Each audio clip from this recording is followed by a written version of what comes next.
Jeg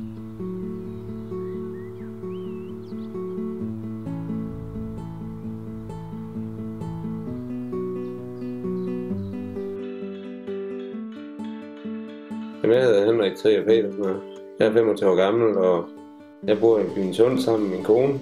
Vi flyttede ind her i januar, og lige pt. Der arbejder som industrislagter inden hos Danish Crown i Herning. Det betyder meget for mig at få lov til at skulle stoppe hver dag og få lov til at komme ind og skære det borgerne ud for. Det er dejligt at stå op på bånden sammen med sine gode kollegaer, have sine gode arbejdskollegaer humor og få lov til at se sine medarbejdere.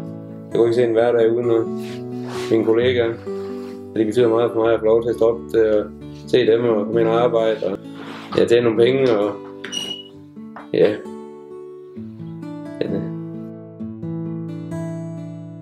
Der er behov for hver en mand til at hvert stykke arbejde. Så man skal også passe på, at man ikke kan udpege for mange, og så går efter kun at få højtuddannede IT-folk og erhvervsfolk. Man skal også have højt som lavt, dem man skal bruge dem alle sammen. Det er i hvert fald min holdning.